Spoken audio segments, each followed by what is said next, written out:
श्री राधे राधे श्री राधा चरितामृतम भाग 94। प्रसंग और इधर बरसाने में। ललिता ठीक कहती है कि मैं इन दिनों अस्वस्थ हो गई हूँ। हाँ, मुझे भी लगने लगा है। मुझे जागते हुए स्वप्न दिखते हैं। मैं ना मानने वाली बातों को भी सत्य मान लेती हूँ। परिणाम, मैं दुखी हो जाती हूँ।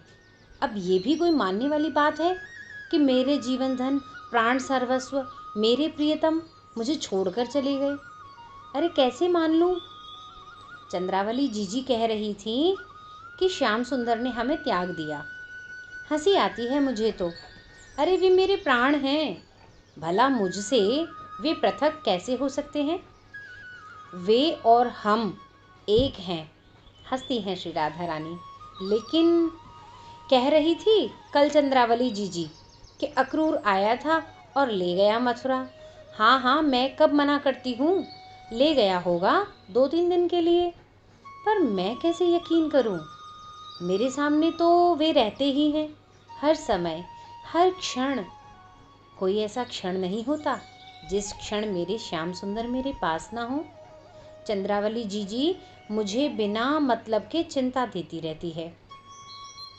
ललिता ठीक कहती है, मैं इन दिनों अस्वस्थ रहने लगी हूँ। श्री राधा रानी कुछ देर मौन रहती है। हे वज्रनाभ, फिर याद आ जाती है तो बोलने लग जाती हैं। महर्षि शांडिल्य बता रहे हैं। झूठ बोलती हैं चंद्रावली जीजी। अरे कंस को मार दिया। हाँ तो मार दिया होगा। वह चतुर चूड़ामणि हैं। चतुराई करके मार दिया होगा कंस को। अरे हमारे श्याम सुंदर ग्वाले हैं। गौचारण करते हुए निकल गए मथुरा और कंस को मार दिया होगा। पर इसका मतलब ये तो नहीं कि उन्होंने हमें ही छोड़ दिया या इस वृंदावन को ही त्याग दिया। झूठी है चंद्रावली जीजी। हाँ, उद्धव भी आए थे। मेरा श्याम सुंदर सबको अपनाना जानता है। उद्धव को भी सखा बना लिया था। हाँ ठीक है, सखा बनने योग्य भी था। पर मैं भी पगली हूँ। योग्य अयोग्य श्याम देखता कब है? अट्टहास करती हैं एकाएक श्री राधा रानी। तू उद्धव को बोल रही है राधे? तू कौन सी योग्य थी श्याम के? वो तो श्याम था जो तुझ जैसी माननी को भी स्वीकार किया। पर उद्धव अच्छा था, सीधा सरल, हृदय में छल कपट नहीं था उसके। वो भी कह रहा था कि मथुरा में है श्याम सुंदर। अरे कहने के लिए तो कुछ भी कहते हैं लोग। यहाँ वृंदावन में भी तो गोपियाँ गोप क्या क्या नहीं कहते। कल ही श्रीदामा भैया लड़ पड़े थे उस गोपी से, जब वह बोली कि वृंदावन में अब नहीं आएगा कन्हैया। श्रीदामा भैया झगड़ पड़े थे उससे। श्याम के बारे में तो सब अपने अपने भावानुसार ही बात करते हैं। उद्धव को लगता था कि उसका कृष्ण मथुरा में है। हमारे ग्वाल वालों को भी तो लगता है कि उनका श्याम सुंदर नित्य खेलता है उनके साथ यहीं।